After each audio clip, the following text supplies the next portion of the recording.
Welcome, everyone. Let's just jump right into the deep end today, literally. Oh, literally is definitely the right word for this one. Yeah, we have an incredible mission for today's deep dive. We are unpacking this, well, it's a massive, brilliant piece of speculative fiction titled The Daughter of Tides and the Dry Ones. It really is a massive undertaking. Right. And the source material you've shared with us actually contains two interconnected novellas. And they're set in the exact same flooded, futuristic version of Earth. But it doesn't stop there. No, it goes so much deeper. It includes this incredibly dense glossary and a set of author notes that pull back the curtain on how this text was actually constructed, which is, I mean, it's a mind-bending story in itself. Yeah, absolutely. So our goal today is to explore the two radically different paths humanity takes in this flooded world when faced with a total existential crisis. Like, when the water takes everything, do you adapt, yield, and just merge into a vast alien collective to survive? Or do you resist? Do you cling to your individuality and fight a completely losing battle, just to maintain the right to say no? Exactly. It is a stunning premise because it forces you to look at adaptation not just as a physical biological process, Yeah. but as a deeply psychological one. The core tension in these sources is about what a species is willing to trade for its own survival.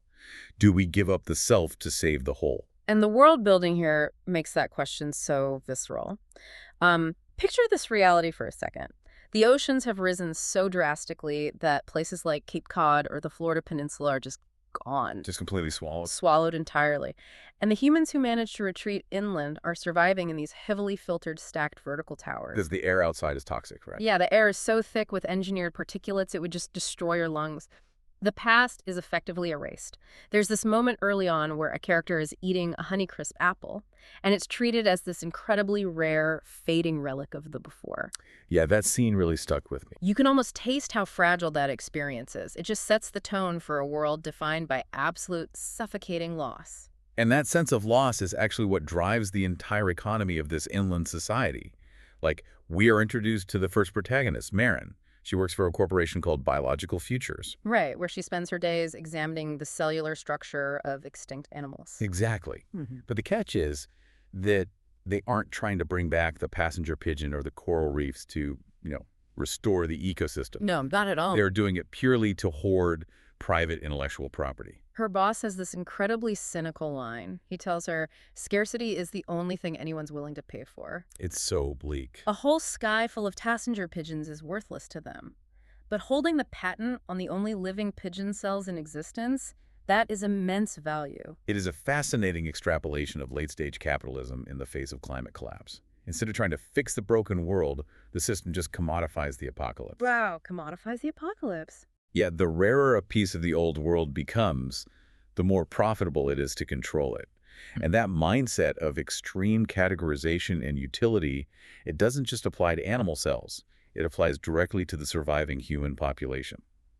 Which leads us to the government mandate known as the sorting. The sorting. Okay, let's unpack this. Because this is terrifying, yet it feels uncomfortably close to reality. Very close. The inland government has implemented this optimization system where every single human being is categorized based on their raw utility to the state. They measure your biology, your psychological profile, your compliance. Basically everything. Everything. So Maren goes in for her sorting, and she gets flagged as something called liminal. Which means she's an edge case. Right. Her brain processes information a little differently. So she's assigned to Sector 23 Maritime to function as an interface. And then contrast that with the protagonist of the second novella, Petra. Petra is categorized as inert or adaptation resistant. Because she doesn't fit a highly optimized productive profile, the algorithm simply discards her. It just throws her away. She lives out on a dry mountain ridge above a flooded valley called Lake Progress, surviving on absolute minimum system rations. She's basically considered a biological dead end. Just left there. Right. If we connect this to the bigger picture, the sorting represents a society attempting to manage a catastrophic transition through cold, algorithmic categorization. We see shades of this today, right? With algorithmic hiring tools or predictive credit systems that reduce complex human lives to a single data point. Yeah, turning people into number. Exactly. In Petra's world, if the algorithm decides you aren't useful to the new order, you are left to wither on a dry rock. It completely strips away human agency. And that brings up a massive question. If the government is forcing everyone on land into these rigid, highly controlled boxes, what is happening outside their control? What is happening out in the water? That is where we meet the Tidals. And the Tidals are not human. Not at all. They are a vast, distributed, ancient consciousness that lives within the ocean itself. The text suggests they were awakened by the severe climate shifts, the changing temperatures, the altering pressures of the rising sea levels. But they don't speak with words, right? No, they communicate through subtle shifts in water pressure, thermal gradients, and electrical fields. So they are essentially a global sentient ocean, and Maren, because she was classified as liminal, is sent out to Sector 23 Maritime, which is this incredible floating city suspended between the sea and the sky. It's such a striking image. It really is. Her job as an interface is to have her brain essentially rewired. She has to learn to translate those thermal changes in electrical currents so humanity can negotiate with this ocean consciousness. And during this rewiring process, Maren discovers the transitionals. These are human beings who, out of pure desperation to survive the floods, have begun physically adapting to the water. Developing gills and webbed fingers. Yes, and eyes adjusted to the dark, crushing depths. The Tidals want Maren to travel to an inland lake to find a specific community of these transitionals and help them connect not just physically, but mentally with the tidal network. And the text is so careful to show the generational divide in this transition. When Maren starts facilitating this connection, she observes the first and second generations of transitionals.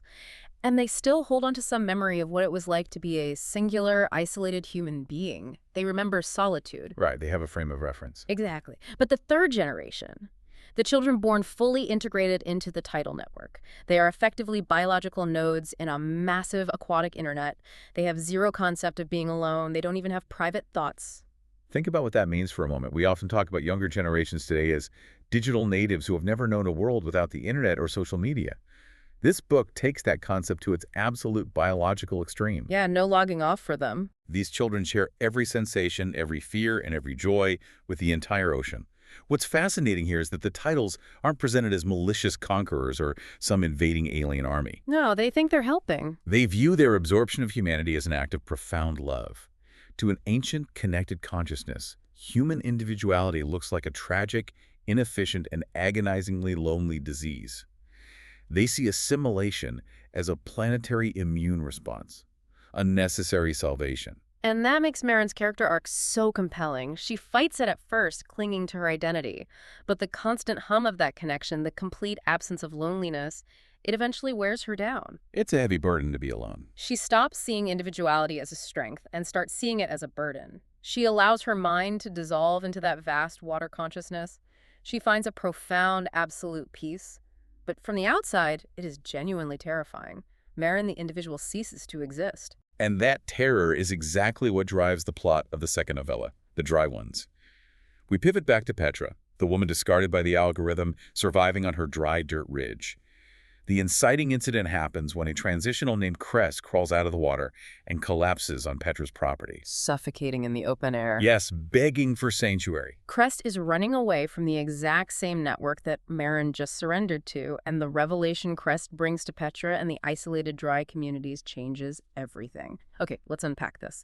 Because Crest explains that the network's so-called comfort, that feeling of never being alone, requires the total eradication of the individual mind. It's the death of the self. Crest tells Petra that the third-generation children cannot even comprehend the word I. There is only we. Crest prefers to remain a limited, lonely, suffering individual rather than lose the I. It sets up a fascinating tactical problem. If you decide to resist a sentient ocean that hears every vibration in the water and controls the climate, how do you communicate? You can't use radio waves. Exactly. You can't use digital networks. The Tidals and the inland government monitor all of it. This is where the resistance gets incredibly inventive.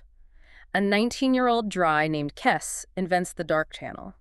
It is a completely analog communication system.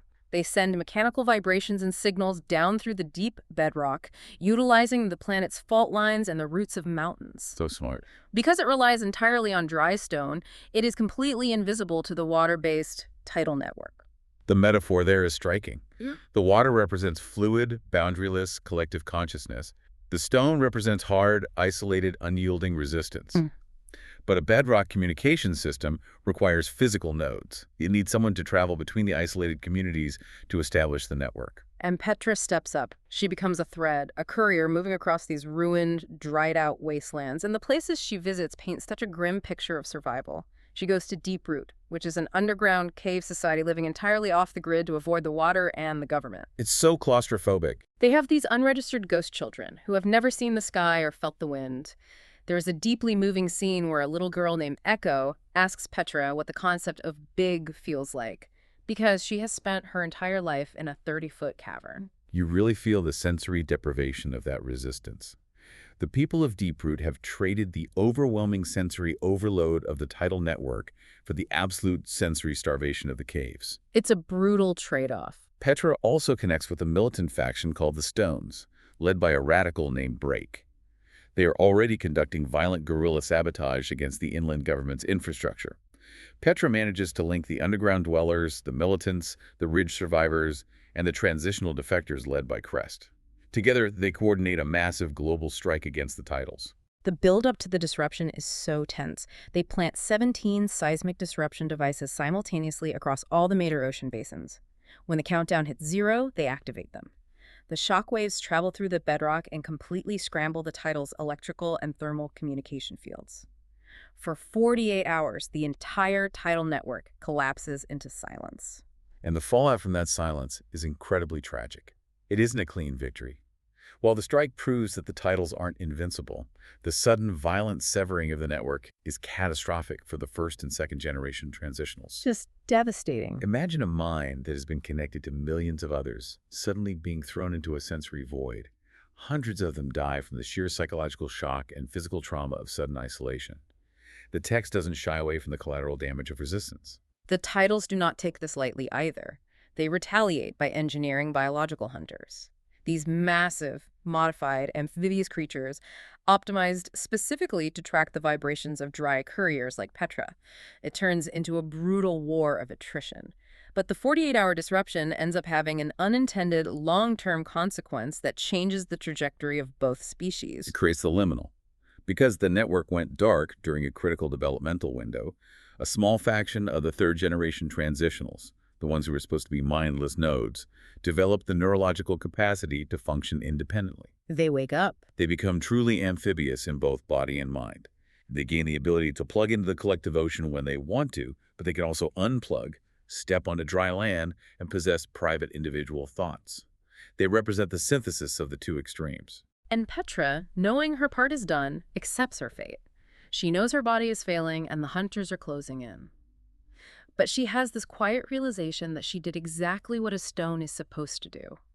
She didn't try to shape the future or stop the river entirely. She just stood her ground and forced the water to go around her.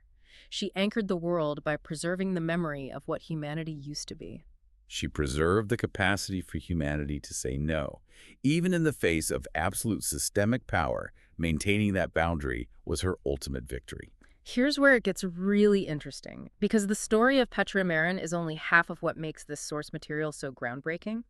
We have to talk about the author notes in the glossary at the back of the book. It reveals a meta-narrative about how this text was actually written, and it mirrors the plot perfectly. The author notes reveal that the two novellas were actually generated by an advanced AI tasked with fusing the distinct literary voices of three iconic human authors, Margaret Atwood, Joanna Russ, and James Tiptree Jr. For those who might not be familiar with those specific writers, why would an AI struggle to fuse them together? Well, all three are giants of speculative fiction, but they approach human survival and gender politics from very different angles. Atwood often explores systemic oppression and the gritty, practical compromises people make to survive within authoritarian structures. Right.